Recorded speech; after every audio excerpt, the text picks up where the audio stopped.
कांद्यासंदर्भात माननीय मुख्यमंत्री श्री देवेंद्र फडणवीस यांच्या नेतृत्वाखाली आम्ही दिल्लीमध्ये केंद्रीय गृहमंत्री आणि सहकार्यता मंत्री यांना भेटलो. विविध शिवराज सिंग चौहान असतील, आमचे जोशी साहेब आणि विविध मंत्री तिथे होते.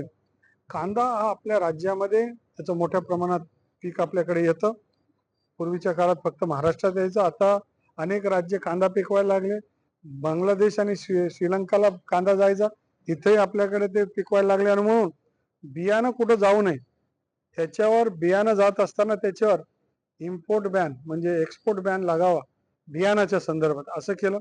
कांद्याला जर आपण एक्सपोर्ट केलं तर त्याला जे रोड टेम्प आहे त्याच्यामध्ये जे आपल्याला सबसिडी मिळणार होती ती आपण आता दुप्पट करण्यासंदर्भात मान्य केंद्रीय मंत्री मोदयांनी ती मान्य केली. त्याचबरोबर कांद्याला जे 2 लाख टन कांद्याची आम्ही खरेदी करणार होतो ती कृषी उत्पन्न बाजार समितीमध्ये खरेदी करावी, ती थेट शेतकऱ्यांकडनं खरेदी करावी, अशा प्रकारचा निर्णय झाला. आणि त्या खरेदी होत असताना त्याला जो मार्केट सेस येईल, पणन मंत्री या नात्याने जी नाफेड आणि NCCF मार्फत जी खरेदी कांद्यांची होईल त्याचा सेस मार्केट कमिटी माफ करेल, अशा प्रकारचा निर्णय आम्ही घेतला.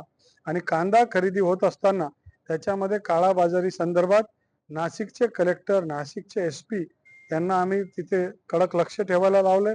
जे खरेदी केंद्र आहेत त्यांना बारकाईने इन कॅमेरा त्यांची खरेदी होईल आणि ती शेतकऱ्यांकडनं 1585 रुपये हा आता आम्ही मिनिमम भाव घेतलेला आहे. आणि म्हणून रेट हे कांद्याचे मोठ्या प्रमाणात वाढणार आहे. काही व्यापारी त्याच्यामध्ये जे काळाबाजारी करणारे लोक आहेत तो रेट वाढू देण्याचा साठी अडथळा निर्माण करतात. असे लोक आयडेंटिफाय झाल्यानंतर त्यांना मोकासारखा सुद्धा कायदा लावण्यासाठी आम्ही विचार करणार नाही. आणि म्हणून शेतकरी हा प्रथम, त्याच्यासाठी अनेक योजना या महाराष्ट्र सरकारने आणले. आणि ज्या ज्या वेळेस शेतकऱ्यांचा प्रश्न येईल राज्याचे मुख्यमंत्री तर दोघे उपमुख्यमंत्री त्यांना प्राधान्य देऊन अनेक निर्णय त्यांच्या संदर्भात घेत असतात.